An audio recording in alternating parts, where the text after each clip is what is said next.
sebuah kata bagi kita yang di sini terasa mengasyikkan. Sebab cuma permainan, cuma game yang bisa kita lakukan kapan saja kalau kita mau. Bahkan permainan itu bisa menghabiskan waktu kita berjam-jam di depan layar ponsel, laptop atau komputer. Sambil menikmati camilan dan minuman yang lezat. Sementara bagi saudara-saudara kita yang berada di Palestina, di Gaza, siapapun mereka, apapun agamanya, perang telah mengubur semua mimpi dan masa depan mereka.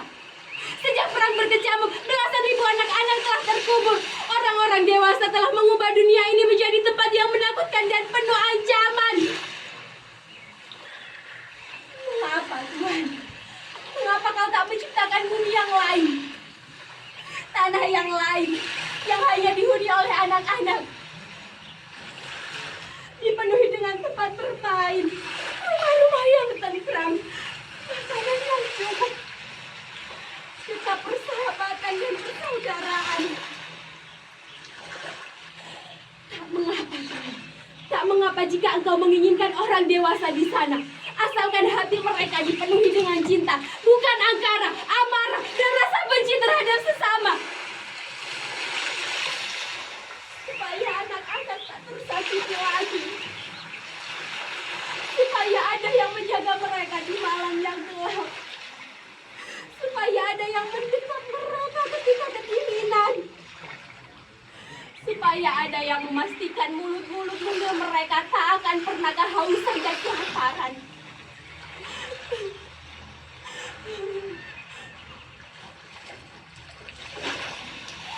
Aku akan menceritakan sesuatu kepada kalian. Aku mendapatkan perahu ini beberapa mil dari sini. Berhari-hari aku menyusuri pantai mencari perahu nelayan yang sudah tak terpakai dan memintanya untuk digunakan mengangkut saus. Aku beruntung, Pak Nyoman, nelayan yang memberikan perahu ini untukku. Dengan dibantu Pak Nyoman, aku menyusuri laut jangkar, membawa perahu itu sampai ke tempat ini. Dengan perahu itulah maksudku, aku dan teman-temanku, Made, Joshua, Christine, Ahli, Butet, Harun, dan Melin akan pergi jauh, ya jauh sekali.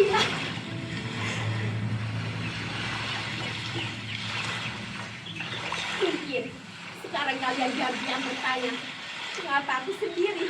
Di mana teman-temanku itu? Pelan-pelan kalian akan mengenal mereka. Mereka ada. Hanya terkadang tak ada. Atau mungkin dianggap tak ada. Aku malah prihatin karena tak bisa menemukan kalian. Aku sudah mencari kalian di rumah-rumah baru kalian itu di Kampung Maya. Mengunjungi alamat kalian satu-satu, meninggalkan pesan. Tapi tak ada satupun dari kalian yang menjawab pesanku itu. Tapi tak mengapa. Mungkin aku ini memang bukan teman yang asik. Aku ini kutu buku, introvert, tak pernah update-update soal kekinian yang sudah menjadi kebiasaan kalian di Kampung Maya. Itulah mengapa aku mengisi daerah pantai ini. Hingga aku menemukan ide sederhana ini, membuat perahu persaudaraan.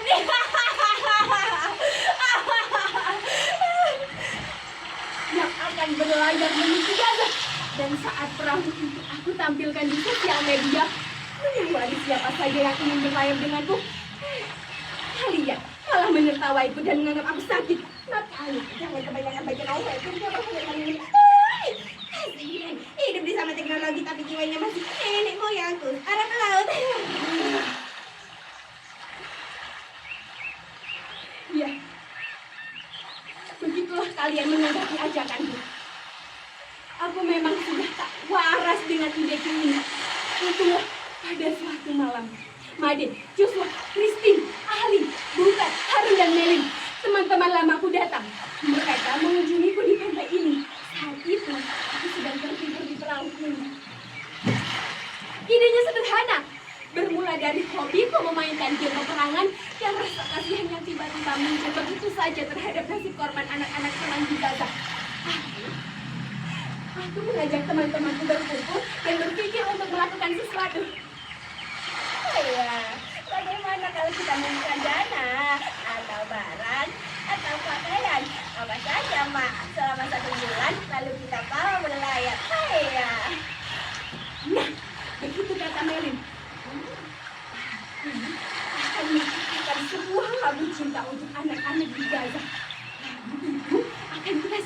menyebarkan di sosial media.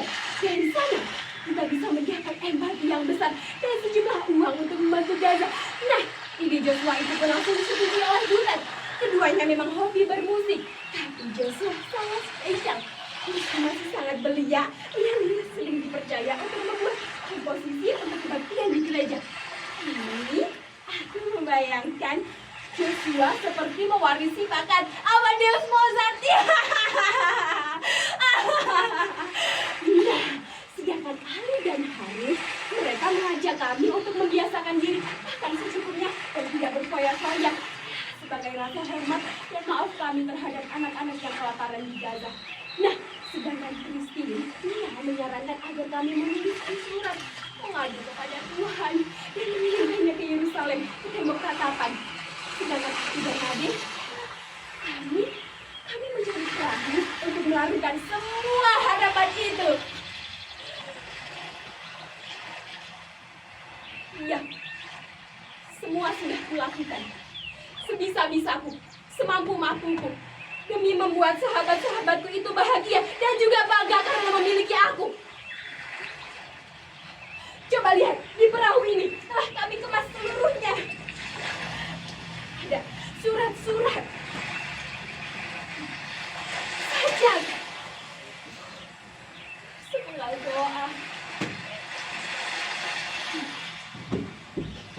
dari kurang, kuil, dan gereja. Kami mengumpulkannya hari demi hari dari siapa saja yang ingin menyatakan sesuatu untuk menyatakan rasa cinta.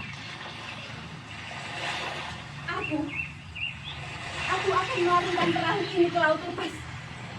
Semoga samudra dan cakrawala yang luas menyimpannya sebagai bisikan cinta untuk anak-anak di Gaza.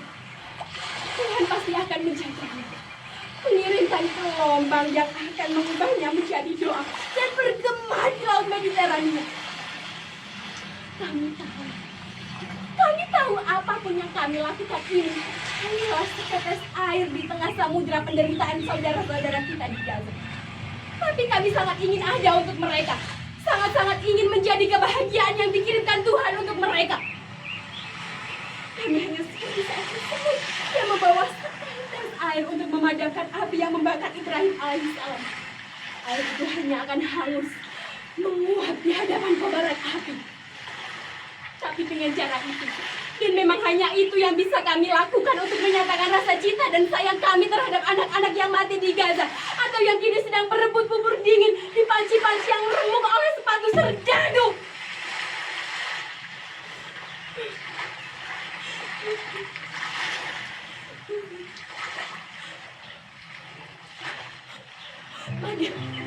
Made, kau sudah siap? Kita akan melaut. Lihat, perahu ini telah kuperiksa dengan sangat teliti.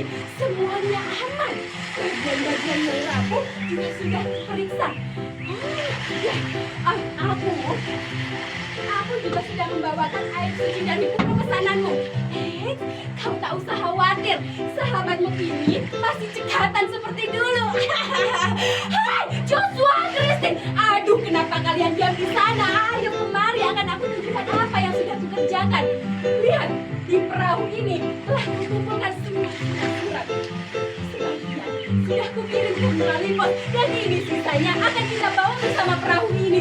Oh iya, aku juga sudah membawakan komik kesukaan kalian. Kalian tinggal duduk manis di sana dan menikmati ceritanya. Silakan sahabatku yang tampan dan cantik. Ali, Harun, aduh, maafkan aku sahabatku.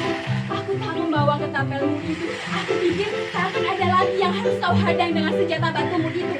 Kita akan berada di tengah lautan, melihat matahari yang tenggelam, yang bersih, dan bintang-bintang cemerlang di hamparan gelap malam. Kalian pasti akan menyukainya. Oh ya, kau bisa melukis malammu, Harun. Sedangkan Ali akan mengaji menjalani dari segala hal yang mulia dan jahat. Oh, Butet! Horas bah! Rindu kali aku denganmu. Lama tak dengar kamu nyanyi. Masih saja berlagak macam penyanyi rock and roll rupanya. Oh ya, tugasmu dalam perjalanan ini adalah menyanyi. Setiap kali kau melihat kami jadi bosan atau rindu dengan kampung halaman, kau harus menyanyi. Semangatkan kau. Apa? Catur, jangan kau lakukan itu. Aku sudah membawanya di perahu itu. Tapi kau harus janji. Kita bermain secara sportif. Jangan kau pakai cara Bang Nagabona itu ya.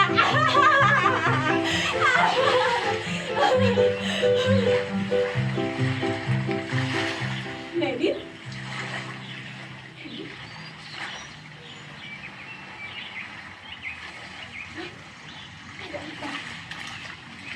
Kau saja ikut dengan kami? Kenapa, Melin?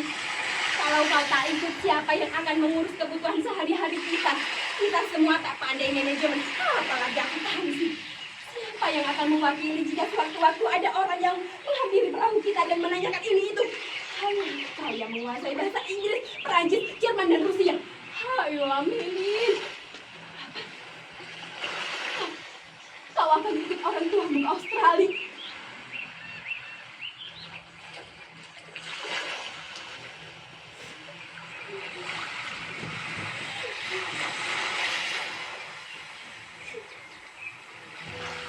Melin adalah sahabatku yang tiba-tiba menghilang setelah kerusuhan. Mati karena leukemia. Ayahnya hanyalah seorang nelayan. Apa yang bisa dikerjakan untuk dia? Pak Nyoman, nelayan yang memberikan perahu ini untukku. Kita juga sudah tidak ada. Dia menjadi korban perkelahian antara dua kelompok pemuda di kota kami. Dan Harun. Keduanya dikenal dalam sebuah olimpiade matematika di sekolah dasar. 1 tahun setelah mereka kembali ke negerinya, aku melihat keduanya tertangkap sebuah kamera di sebuah televisi. Keduanya tertembak di dada saat menghadang serdadu dengan senjata ketapelnya. Joshua dan Christine, mereka ikut terkubur reruntuhan gedung yang hancur karena ledakan bom.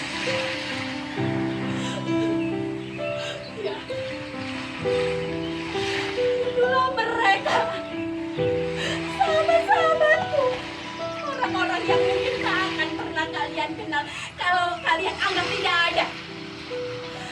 Satu orang anak yang mati itu sudah terlalu banyak, terlalu besar, dan terlampau berat untuk ditanggungkan. Dan kini di Gaza, setiap jam, mungkin setiap menit, ada anak-anak yang mati karena lapar, karena peluru, karena serdadu, karena amarah, karena selalu ada yang dianggap sebagai orang lain dan harus disingkirkan. Mengapa amarah dan kebencian tak pernah berakhir?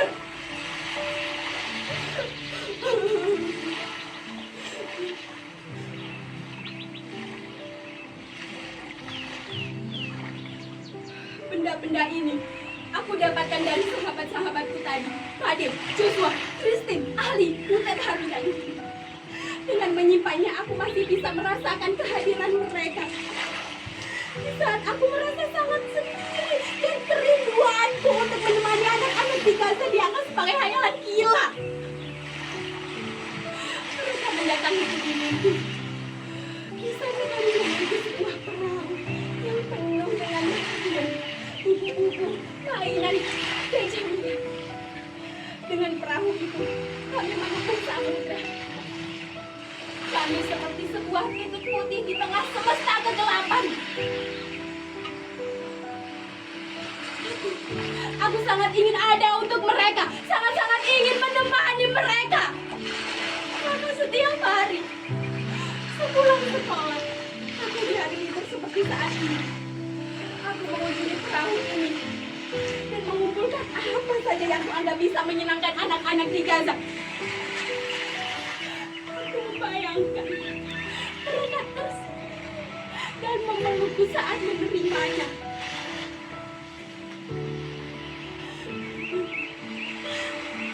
Setiap hari kutuliskan surat rindu untuk mereka, sekedar menanyakan kabar dan menanyakan mereka ingin makan apa. Mungkin kalian pun menganggapku sudah tak waras. Tapi Apa yang bisa kuberikan untuk mereka? Ayahku hanyalah seorang nelayan. Apa yang bisa kuberikan? Semarian, aku membayangkan ikan-ikan yang ada di lautan ini datang ke Gaza dan menjadi lauk-lauk yang sudah matang di piring-piring anak yang kelaparan.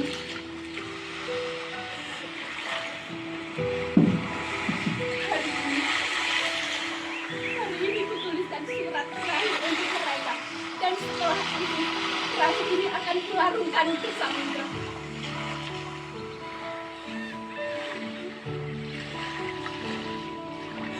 Tuhan, tolong kirimkan tanganmu ini ke Gaza, Tuhan, agar aku bisa selalu memeluk saudara-saudaraku di sana. Tolong kirimkan kakiku ini ke Gaza, Tuhan, agar aku bisa menopang saudara-saudaraku yang terdapat di kota-kota yang hangus terbakar. Tolong kirimkan sepasang mataku ini ke Gaza, Tuhan, agar aku bisa menggantikan mata-mata anak yang selalu menangis karena ketakutan dan kehilangan. Tolong kirimkan dadaku ini ke Gaza, Tuhan, agar bisa menjadi perisai bagi anak-anak yang diburu mortir dan peluru. Tolong kirimkan tubuhku ini ke Gaza, Tuhan, dan ubahlah menjadi roti yang tak akan pernah habis dimakan, agar tak ada lagi mulut-mulut mungil yang kelaparan di bumimu yang kini penuh angkara.